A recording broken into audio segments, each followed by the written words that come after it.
Nancy Guthrie literally just vanished from her home in Tucson, Arizona. In every serious investigation, there are moments investigators return to again and again. Not always the loudest moment, not always the most dramatic. Sometimes it is something small, a door left open, a message deleted, a phone going silent, or one call made in the first minutes after everything changed. In the Nancy Guthrie case, one reported phone call has become one of the most important questions investigators may be trying to answer, not only because of what may have been said, but because of who was called first. That matters, because in the first moments after a crisis, people often act before they think. They do not yet have a careful story. They do not yet have legal advice. They do not yet have time to organize their thoughts. They react, and that reaction can tell investigators a lot. When something frightening happens, most people follow instinct. They call the person they trust most. They call someone who can help. They call someone who can calm them down. But in some cases, the first call may mean something else. It may show who already knew something. It may show who someone believed needed to be warned. It may show who was important before law enforcement became involved. That is why investigators look closely at the first call. They study the sequence. They ask who was contacted. They ask who was not contacted. They ask how much time passed before authorities were called. They ask whether the communication looks like panic, confusion, fear, or coordination. According to the script you provided, Annie Guthrie reportedly made a phone call shortly after the incident, and investigators have allegedly been paying close attention to that communication ever since. The question is simple. Why that person? Why that call? Why then? Those are the kinds of questions that can change the direction of a case. Because the first call is not always random. In many investigations, it becomes a window into what someone was thinking before they had time to prepare an explanation. That early period is critical. It is the space before the public statements, before the interviews, before the carefully chosen words, before someone has time to say, "Here is what happened." Investigators sometimes see that early window as the most honest part of a case. Not because people always tell the truth in that moment, but because their actions often reveal priority. And priority matters. If a person is truly afraid for someone's safety, their first instinct may be to call emergency services. If they are confused, they may call family. If they are trying to manage information, they may call someone connected to the situation. None of these possibilities proves guilt. People react to trauma in different ways. Shock can make behavior look strange. Fear can make people call the wrong person first. But investigators do not look at one call alone. They look at the full pattern. Who was called? When was the call made? How long did it last? Were messages exchanged before or after?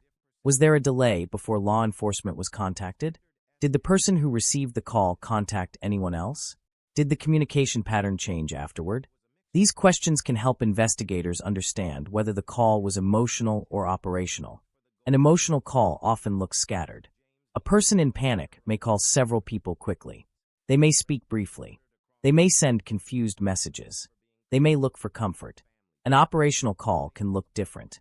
It may be longer, more controlled, more direct, followed by other contacts, followed by silence, followed by deleted messages.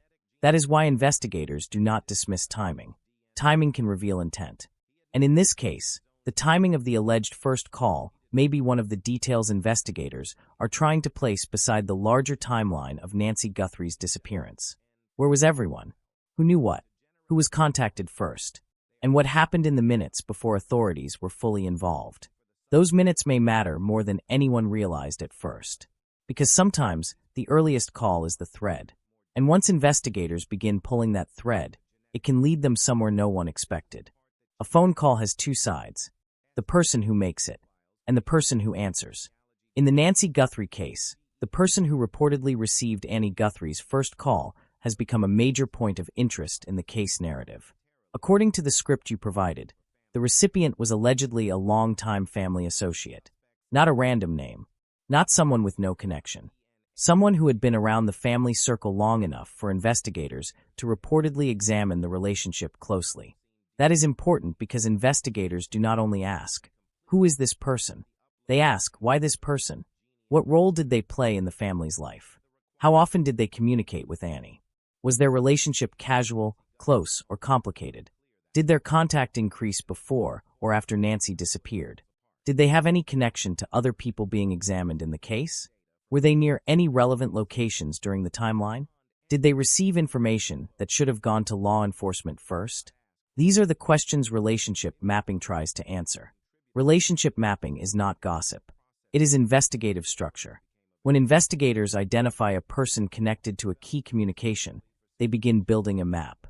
They look backward. How long have these people known each other? How often did they speak? Were their calls late at night? Were there deleted texts? Were there messages across different apps? Were there gaps in communication followed by sudden spikes? Then they look outward. Who did the recipient call after the first call? Did they contact a third person? Did a chain of communication begin? Did other people suddenly become active? Did phones move? Did someone go silent? This is how one call can become a network. And in a serious case, the network may tell investigators more than the call itself. The uploaded script says the recipient allegedly had a criminal background. That kind of detail must be handled carefully. A past criminal record does not automatically mean a person is connected to a new case. People can have past records and have no involvement in the events being investigated. But investigators still pay attention to background, not to assume guilt, but to understand risk, access, behavior, and relevance. If someone with a complicated background receives an important first call after a major incident, investigators may look at whether that background has any connection to the kind of event they believe occurred. They may ask whether the person had the ability to help, the knowledge to advise, the motive to conceal, or the connections to others who may matter. Again, none of that is proof, but it is enough for investigators to ask questions. And when investigators ask questions, they do not stop at one answer. They compare, they check, they test, they verify. If the person says the call was innocent, investigators will ask whether the surrounding data supports that. If they say they only offered emotional support, investigators will look at whether the call was followed by unusual activity. If they say they did not know anything, investigators may check whether messages, calls, GPS records, or other witnesses contradict them. This is why the recipient of a first call can suddenly become important. Not because receiving a call is a crime, but because that call may place them inside the earliest moments of the case. And anyone inside those earliest moments may know something valuable. Maybe they heard fear. Maybe they heard confusion. Maybe they heard a detail not yet known to the public. Maybe they heard something that later changed. Maybe they were told what happened. Maybe they were asked what to do next. Or maybe they were simply called by someone in distress. All possibilities must be examined. That is what makes this part of the case so delicate. Investigators may not know at first whether the call recipient is a witness, a person with information, or something more serious. Those categories can shift. Someone who begins as a witness can become more important if their story does not match the evidence. Someone who looks suspicious can later be cleared if the records support them. That is why responsible reporting must stay careful.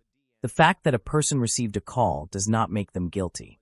But if investigators believe that person may possess important information, then the call becomes more than a detail. It becomes a door into the hidden timeline. And that may be what investigators are trying to open. In a case like this, time is not just time. Time becomes evidence. A 5-minute gap can matter. A 30-minute delay can matter. A call that lasts 2 minutes can mean one thing. A call that lasts 20 minutes can mean something else. Investigators do not only look at what happened. They look at when it happened. The uploaded script says investigators reportedly analyzed the exact timing of Nancy Guthrie's communications after the incident. That means they were not only asking who she called, but when she called, how long she spoke, and what happened immediately before and after. That level of detail matters because phone records can create a timeline that memory cannot easily change. People forget. People misremember. People panic. People lie. But call logs remain. Message timestamps remain. App activity may remain. Cloud records may remain. Metadata may remain. And when investigators line those records up, they can see a sequence. The sequence may show panic. Or it may show planning. That is why the minutes between calls become so important. Imagine a situation where someone learns disturbing information and immediately calls law enforcement. That sequence suggests urgency. Now imagine another sequence. A call to a private contact. Then a gap. Then messages. Then another call. Then silence. Then later, law enforcement. That does not prove wrongdoing, but it creates questions. What happened in the gap? What was discussed? Why was there a delay? Who else was contacted? Did anyone move during that time? Did anyone delete anything? Did anyone's phone go silent? This is why investigators examine the spaces between communication. The gaps are not empty. They are decision windows. A decision window is a period where someone may be processing information, choosing what to do, coordinating with someone, or trying to manage the next step. If that window lines up with other evidence, it becomes even more important. If a phone call happens at the same time another person's phone begins moving, investigators notice. If messages are deleted after a call, investigators notice. If a person changes their story after speaking with someone, investigators notice. If multiple people become active at the same time, investigators notice. The pattern matters. And in the Nancy Guthrie case, investigators may be looking for whether the communication sequence after the incident reflects emotional reaction or coordinated response. An emotional reaction can be messy. A person may call one relative, hang up, call another, send a message, call back, cry, ask for help, and repeat themselves. A coordinated response may be cleaner. One call, a long conversation, a pause, a second person contacted, a delay before authorities, a statement that later sounds too organized. Investigators are trained to recognize the difference. But they also know trauma can make people behave unpredictably. That is why they do not rely on behavior alone. They compare behavior to data. If Annie's alleged first call was innocent, the surrounding records may support that. If the call was part of a coordination sequence, the surrounding records may reveal that too. The recipient's phone becomes important. Their call logs, their texts, their movements, their contacts after speaking to Annie. Because a first call does not end when the call ends. Information moves. A person who receives a call may call someone else. That second person may contact a third. And suddenly investigators are no longer looking at one communication. They are looking at a chain. A chain can reveal who knew something before the public did. It can reveal who was warned. It can reveal who was involved in shaping the story. It can reveal whether someone was reacting to tragedy or managing exposure. This is why investigators sometimes care more about the sequence than the words. They may not have the audio of the call. They may not know every sentence spoken, but they can see what happened around it. They can see whether the call changed behavior. And behavior after a key call can be powerful. Did someone drive somewhere? Did someone stop communicating? Did someone begin deleting messages? Did someone contact a lawyer? Did someone call family members in a certain order? Did someone avoid authorities? These details may seem small to the public, but to investigators, they are pieces of a structure. A timeline is like a skeleton. Every call, every message, every movement adds a bone. And once the skeleton is complete, the case begins to take shape. That may be what is happening in this part of the Nancy Guthrie investigation. The first call may have opened the door, but the minutes after the call may tell investigators where that door leads. A phone call can show knowledge. A backyard can show evidence. But when communication evidence and physical evidence begin pointing toward the same story, a case becomes much stronger. That is the larger significance of the first call. It does not stand alone. It may connect to the broader investigation. According to the uploaded script, this communication thread appears connected to a larger investigative picture involving reported physical evidence, a property search, and the question of who knew what after Nancy Guthrie disappeared. In a serious investigation, physical evidence and communication evidence answer different questions. Physical evidence asks, what happened? Where did it happen? What was left behind?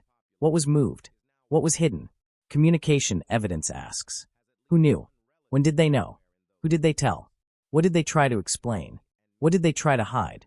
If investigators only have physical evidence, they may know a crime occurred but struggle to prove who had knowledge or intent. If they only have communication evidence, they may see suspicious behavior but need something physical to anchor it. But when both tracks begin to support each other, the case becomes more difficult to dismiss. That is why the alleged first call matters so much in the larger Nancy Guthrie narrative. If investigators are examining a property connected to the case, and at the same time examining who Annie Guthrie called in the immediate aftermath, they may be trying to connect knowledge to location. Who knew about the property? Who had access? Who knew what may have happened there? Who was contacted before law enforcement? who may have helped explain, conceal, or manage information. These are not simple questions, and they must be answered carefully. A person can own or be connected to a property without knowing everything that happened there. A person can receive a phone call without being involved in a crime. A person can have a suspicious-looking timeline and later be cleared by evidence. But investigators must explore every possibility.